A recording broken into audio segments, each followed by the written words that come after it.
Struggling to stay up to date with social media? Do you want to get ahead online? You're in the right place. Welcome to the Public Sector Marketing Show, the podcast for public sector professionals who want to elevate their digital communications. Here's your host, Joanne Sweeney.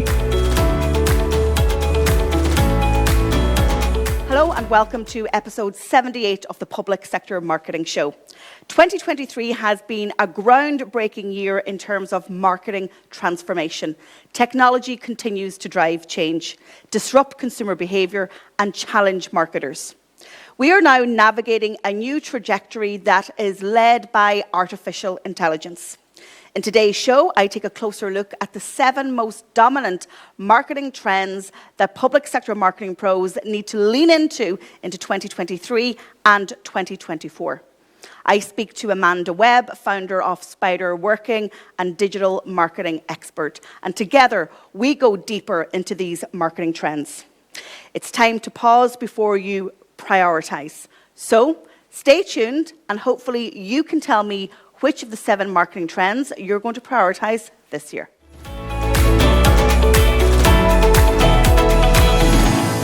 In today's column, I'm talking about how to pivot in times of great change. Nobody likes change. It's the human in us. We get fearful, we retreat, and we think that in terms of work, it will put more work on our desk. But it's completely normal. So let me bring you through some of the tactics and the tools that I use when I'm going through digital marketing transformation. The very first one is mindset. Culture and mindset are inextricably linked, and when it comes to public sector marketing, there can always be a battle and a tension between how transparent are we going to be versus how much do we protect ourselves and our message. From my point of view, as you already know, you really need to be open, transparent and accountable right now. Otherwise, the citizens are going to call you out anyway. So really go into this transformation phase with a mindset of we will and we can do. The second tip is about adaptability. We have to adapt and we have to let go of the marketing trends and practices that no longer serve us. If you're still counting on Facebook and X, formerly known as Twitter, to reach the public and to be the 2 dominant platforms for all of your social media, then you need to rethink this. So being willing and able to adapt. That brings me on to the third tip of adopt. You know I say it, everything that I teach is academic until you put it into practice. So you have to adopt these new channels, this new technology, and you have to test and learn. By testing and learning, you then become agile, and every comms team in 2023 needs to have agility at the center of their ethos in digital marketing because the landscape is moving so fast. Implementation is key. You can test, you can learn, but at some stage, guys, you're going to have to pilot this stuff. You're going to have to implement the AI, the technology, leaning into TikTok, for example, and then you will have to look at the data and the insights. That will inform your next steps. And finally, it's all about being consistent. You know my line, content might be king, but consistency is queen. Public sector pros, do you want to progress in your career? Are you going for promotion? Do you want to stay ahead of the digital media landscape? We can help you. View our training calendar at publicsectormarketingpros.com. So what's trending in marketing right now? Well, since I've had my 8-month content marketing hype, the marketing world has completely changed. So I thought I would share with you the top 7 marketing trends that I believe you need to lean into right now. And of course, we are starting with ChatGPT. It has gone mainstream, and in the next episode, I do a deep dive on ChatGPT. Many marketers are now testing ChatGPT, and some are subscribing for the paid version of ChatGPT 4. The whole rationale for leaning into that is that it will save you time, it will make you more productive, and it will improve your processes. There's lots of things to think about in terms of ethics, but as I say in the next episode, I'm going to talk about that at length. Secondly, and much to my great frustration, Twitter turns to X. I mean, talk about having something brilliant and unique with a brand of Twitter, with the fact that we tweet, it's an actual verb, and they actually delete it. So now we post and we repost, so everything that we're doing on every other social network. I'm really upset that Elon Musk has decided to go all out on the X brand. I mean, I'm even trying to say X and not say Twitter, but my friends, it is here. So along with the rebrand, there are many other changes. And one of the big frustrations that public sector pros have been communicating to me is the change in the verification and how difficult it has been for you to get verified as a public sector or government organisation and your senior leaders within it. Also, the other frustration is Twitter Blue and paying for their subscription and losing access by default to the advertising platform. I'm going to dedicate a whole show to X, so I'll come back to it.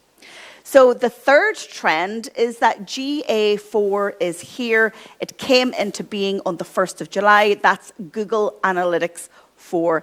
It is the up-to-date dashboard for our website analytics. If you didn't shift over from Universal Analytics, then Google already went and moved it over for you. So I'm going to dig a little bit deeper into GA4 with Amanda, who is a GA4 expert. Trend number 5 is that Instagram wants to capitalize on Twitter's rebrand, and they have introduced Threads. Now, for those of you who are watching and listening in Europe, you will know that we don't have access to Threads yet, some sort of issue around GDPR and data protection. It's been received with great popularity and enthusiasm. I think they gained about 1 to 2 million users in the first couple of weeks of Threads being launched. Unfortunately, I can't tell you much more about it because I don't have access. But when I do, I'll dedicate a show. Trend number 5 is that one of TikTok continually being banned in government and public sector. I've reached out to TikTok. I keep asking them to come on the show and to tell us how they can change things so that governments across the world, including in Ireland, where I am based, actually allow their staff to have the app on their phone. But right now, in Ireland and in many other jurisdictions across the world, TikTok is banned on government devices. At the same time, it's absolutely ironic that TikTok's growth is phenomenal and breaking all records. And I predict in 12 months, TikTok will have more users in Ireland than Instagram. Trend number 6, and again, I'm going to dedicate a whole podcast episode to it, is that digital news consumption is increasing, but increasing in different ways that you should care about it. Another trend is that news avoidance is becoming more of a problem, not just for mainstream media, but also for public sector, who rely so heavily on that PR media relationship. All of those stats come from the Digital News Report of 2023, and that is a podcast episode that is coming up. And finally, keeping with the AI theme, Adobe Express has launched to the public. So the team at Public Sector Marketing Institute have been piloting the beta for many months. We also got access to the generative AI tool, Adobe Firefly, and we've been having lots of fun with that. But as of last week, Adobe Firefly is now open to everyone, so I suggest you go and test it out. Now that I've shared with you the 7 marketing trends of 2023 for public sector marketing pros, I'm going to dig a little bit deeper into each of them with my good friend, Amanda Webb from Spiderworking. She is a digital marketing expert and guru, and she loves getting into the detail. Amanda, thank you so much for joining me on the Public Sector Marketing Show. Hello, thanks so much for having me. It's fabulous to be here. Well, listen, me and you go way back through our digital marketing careers, and we collaborate on a lot of projects. But this is my second podcast after an 8-month hiatus. And like you, I keep my tribe up to date with what's happening in the world of marketing, digital marketing, social media. Do you feel like me that over the past 8 months, we're going through transformation again? Massively. I think that's the thing I love about being in this industry, though. It's like it keeps you on your toes. There's always something new to be investigating. So it keeps me from getting bored with my job, I have to say. So there are advantages. But yes, 8 months, there's a lot of things that have happened in digital marketing in that time, right? So I've been kind of priming the audience in this episode about what I believe are the top 7 marketing trends and disruptions that have been happening. I wanted an expert to come and join me to talk me through them. Let's start with ChatGPT. So I did a poll on LinkedIn last week and I asked people if they were using it on a day-to-day basis or if they were testing and learning on a weekly basis, if they weren't using it at all. And then the fourth option was definitely not using it because I don't trust it. Over 70% responded with the first 2 answers, either yes, using it regularly or testing at the moment. I was kind of surprised by that, but that says to me ChatGPT has gone mainstream. It definitely has, because not just in the marketing circles, but people are talking about it everywhere. I was at a family dinner and like somebody needed to write a speech and needed to do something else at the same time. And somebody just started in ChatGPT and wrote the speech at the family dinner. And it was nothing to do with business. It was like, a non-work thing that they were doing it for. Everywhere I go, people are talking about ChatGPT, in every industry, and people that just aren't into digital marketing. So it's 100% mainstream and not just for marketers. And I think that's when a trend has really taken off, when it's not just you and me and our small group of marketing friends that are talking about it. So definitely, if you're not exploring it yet, you should explore it because it's great fun. I'm still just using the basic version. I haven't upgraded. I don't know about you, but I hear the upgrade is even more powerful. Yeah, it is. And they've kind of bolted in billions of more data sets. So its authority, might I add, or its trustworthiness has gone up slightly. But again, I'd still be reluctant to give over my day-to-day work on it. But what are you using it for? I'm curious. I think you're right to not trust it because it just makes stuff up. Like it does make stuff up. So you do need to go and check. But for me, the research is one thing. So if I'm researching a topic, I'll get it to kind of start off or even suggest sources that I should go to find research, or even ask it to come up with something. Then I'll go and fact check it. And in part of the fact checking, you find that out. So that's really good. For structuring things, so those boring tasks that we have to do all the time, like, I have to write a blog post about this. And then you go, well, what should the structure be? Kind of takes away that little pain point. Or if you're designing a course, think it helps you think out the structure. So it's doing some of the legwork for you. But the best use of it is just to banish procrastination, because when you have to sit down and write anything, that's it. You've got to go and empty the dishwasher, mow the lawn, like do the ironing, do all the things that you hate doing to avoid writing. Whereas you can go to ChatGPT and just get it to start for you. It gets rid of the blank page and then you're on a roll. So those are 3 times I use it. Also, when I'm writing like ad copy for myself, because you get really bored of writing your own ad copy and saying the same thing. I do find it is a little bit flowery and over the top with the stuff that it comes up with. But again, it's a good starting point. Then you can go and edit and find something that's going to be better than what you can write and better than what ChatGPT can write, because you can just combine the two. So yeah, I'm using it almost every day, I have to say. Well, I'm going to quote you now time and time again, because I think that is brilliant.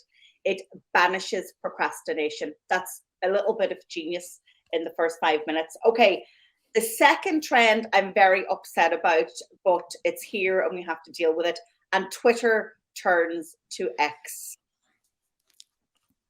That's just, I'm almost speechless.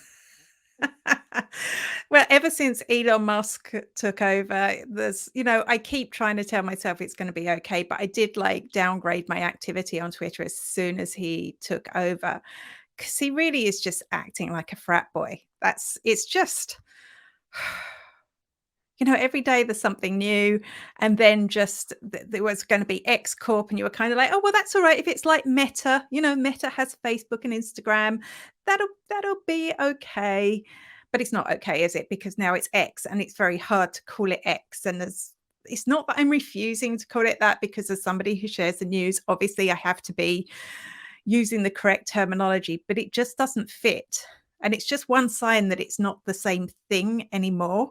I think slowly it's going to move away from what it was. I mean, we've had things like longer tweets, which actually is a function I use. So I'm not going to complain, but I wasn't a fan of it. It's not exactly what Twitter used to be. There's lots of features going away. He's talking about getting rid of the block feature. It's just going to be some sort of new network, and maybe not a network that I want to fit in with. So there's opportunities out there for other businesses. We've got lots of Twitter competitors. Blue Sky, I know we're going to talk about another one in a while. They're the ones that's for me, Blue Sky probably has the best chance because it's backed by Jack Dorsey, who obviously was one of the guys who started Twitter. So it may have a lot of the same ethos. So really, yeah, I think we're just all looking for somewhere else to be, right? That does the same as Twitter used to do before it all got a bit mad. At least the cage fight's off, apparently. All right, they're not going to beat each other Apparently, up no, apparently not. I think he's a bit scared of Mark Zuckerberg's jiu-jitsu. But I mean, the pair of them, really, are these the people we want to be in charge of our social networks? I do not know. And, to take a brand like Twitter and even the language around Twitter, so we tweet, we're tweeple, like all of that was so unique. And he got rid of it overnight. And now we're back to posting on X and just being like every other social network. I just thought it was such a backward step. And like you, I'm kind of dragging myself to engage with it, but my activity has certainly gone down. And I know from public sector point of view, unless they're subscribing, they can't do their advertising. Also their verification has gone. Government organizations who had organic verification, that's now gone. So there's a whole host of things that people are upset about, but let's move on because I want to go on to something more. I could rant for a long time. I'm just like, I'm holding back here. I'm just not a fan. So the next one is one of your favorite topics. You are a true pro in this, and that is GA4 that came into being on the 1st of July. And if you didn't do any work, they just moved you over. So talk to us about GA4. Yeah, I know this is going to have been bad news for a lot of people because let's face it, nobody likes change, right? So this system comes along and suddenly everything has changed in your analytics. Whenever they've updated Google Analytics before, it's more been, like when Facebook changes your page layout, it's been pretty much that. They've been bolting new things on or changing the layout a little bit, but it's been the same system. So we didn't like that. We didn't like when that changed, but we got used to it pretty fast. The problem with GA4, it's completely new. Everything's new. The language is completely different. They've added things in like default channel grouping. And I remember, I started using it in anticipation over a year ago, maybe a year and a half ago, because I knew this was going to happen. And actually, now I've got used to it. I actually much prefer it to the old analytics. It's laid out a lot better. It makes more sense. It's privacy centric. So it does protect user privacy. And there were going to be massive issues with GDPR and universal analytics. And this seems to, at the moment, it seems to address those issues. I never want to be 100%, but it seems to address that. All your data is anonymized. So you can't find out about people. It's like you go see IP addresses and everything. None of that anymore. It's also changed the structure of reporting to really reflect how we do stuff now. When Google Analytics was invented, it used to be Urchin Analytics. It was a product that Google bought. It was all about page view. We used to talk about hits on a website. Remember when people used to go, they'd have a hit counter at the top. That's when it started. And everything was based on a page view. So which pages have you looked at? How long? If you only looked at one page and left, it was a bounce. Whereas websites and apps have changed so much now. Like we have lots of single page websites. If somebody spent 10 minutes browsing your website, looked at everything, played a video on your website and then left, the old analytics would have said they were an irrelevant user. They were a bounce. Whereas now it's not judged by the number of pages you look at, but it's judged by events, which tracks every different thing that people do on a website. So visiting a website would be one event. Scrolling would be another event. Spending more than 10 seconds on a page would be another event. Clicking a play button on a video or a podcast is another event. So all of a sudden, that one person that went to your website and looked at one page is really relevant and useful. So it does make sense, but it's going to be painful for a lot of people that they have to learn their way around it. I think it's almost better now if you've waited, because you've got no choice. And for me, that was the big moment. I just went, I have to stop looking at universal analytics. The only way I'm going to learn the new system is if I don't look. You don't have a choice now. That's it. But believe me, it does get easier after a little while. One question people are asking is, was there a drop in their numbers during the transition period, and will that come back?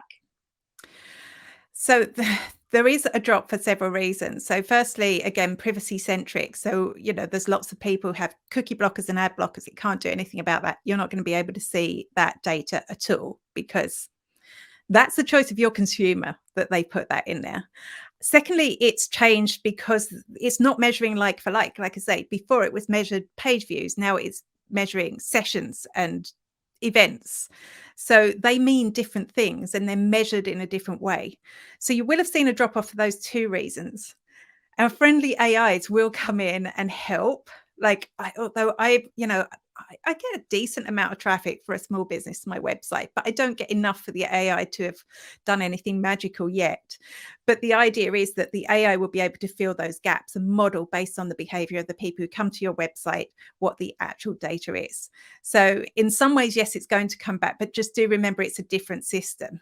I would suggest stop looking at your traffic, start looking at your conversions and your conversion rate and your engagement rate more so, because that's actually more important than your overall traffic to your site. So that's the easiest place to start, I guess. Yeah, I definitely agree that the new metrics are much more meaningful. And I think from a government and public sector point of view, where 90% of them aren't selling a product, but they really want that engagement piece and time spent. So having that granular data now will definitely be better for them. Okay, so we spoke about Twitter moving to X, and Zuckerberg and the Instagram CEO, is it Mazzelli, never miss an opportunity, and they jumped on the back and they launched Instagram Threads. Now, we don't have it because we're in the Republic of Ireland and there's GDPR concerns around Instagram Threads, but have you been speaking to people? Have you crossed any borders and managed to test it out yet? I think the day it was launched, I was lucky enough to be in the UK. I couldn't get it, but I was visiting a client who turned to me and said, should I try Threads? Tell me I shouldn't try Threads. And I was going, no, I want to see what it looks like. Show it to me. So I did get to see it hands-on first away. I suppose the thing I want to talk about with Threads more is they got loads of users when it launched because it's connected to your Instagram. It is very like Twitter. It's getting more and more like Twitter over time. But then it dropped off significantly. So everyone's suddenly going, oh, this is a failure. Look, it's hemorrhaging users. It's no active users. I don't think we can judge yet, because the anomaly was them getting so many people in straight away from Instagram. But now it's gone down and it's going to probably start picking up again and ticking over at a regular rate. So definitely it's not over for them. That's the first thing. I'm seeing so many people saying that. I'm not as excited to get it now as I was when it first came out. I think one of the reasons we don't get it in the EU is the EU's had some disputes with Meta about the monopoly of social networks. That's a really important concern, I think. So the fact that we don't have it is, we will have it. They're just kind of ironing out those issues that they have. But it is just like Twitter. It is just like Twitter, and it is going to be probably the place. Blue Sky's a good competitor, but it's probably going to be the place that people go because it doesn't require another login. It comes in through your Instagram. You've already got your connection sorted, so you can find the people there. And when it first launched, apparently it was really nice and nobody was being negative. So that's definitely one up on Twitter. We know that won't last because that's the nature of social networks. But I think one of the reasons Twitter has become such a toxic space is because people think that's what it is. So they just add to it. And I think if we can think that Threads isn't, there is a chance it could be a nice, lovely space like Twitter was back in the day. Yeah, my next topic is around TikTok, and TikTok actually introduced text-based posts too. But on a sideline note, and I'm trying to get TikTok to come on my podcast, but TikTok is banned on government devices in Ireland after an advisory from the National Cybersecurity Centre in Ireland. and I'm hoping also to get to talk to them at some stage. But there's a real dilemma here, because the user base in Ireland, and again in other jurisdictions and other countries have also banned TikTok on government devices, is that its usage, time spent, and the agility of the app to introduce new features and keep that attention is just growing at a phenomenal rate. And I don't think that it is a trend or a one-hit wonder. We thought that during the pandemic, but it has lasted the test of time. And so the dilemma is, our audience is on TikTok. We can't use it on government devices. What do we do? I've seen some government agencies running ad campaigns and they don't even have TikTok accounts, right? And so they see the value. What is your impression? It's a really tricky one. It's a really interesting story to follow because, yeah, there was kind of like a domino effect, like one country banned it on their government devices and it's kind of gone down the road. And, obviously I'm not in a place to advise from security point of view, but you're right. People use it a lot. It's not just kids anymore. I suppose if you're a government agency, the only way that you could use it is to work with influencers, but then you're still not able to monitor what's happening. So that influencer puts it up, you can't see. It's a tricky one. And the other thing is, it is a type of content on TikTok at the moment that's working really well. I mean, TikTok do want to be like WeChat in China. They want to be like that. They want to be the one social network that owns it all, much like Facebook wants to, or Meta wants to be the same thing.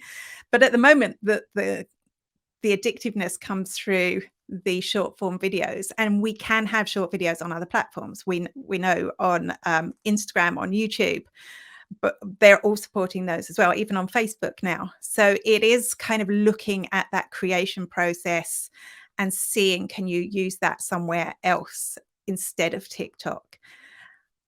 And also maybe taking some of the lessons from TikTok. One of the things that I personally love about TikTok, and I know other people love, is it's away from that Instagram perfect aesthetic. So if you can take some of that rawness that you see in TikTok and bring it to the other social networks that you're using, there's still potential there for your short form videos.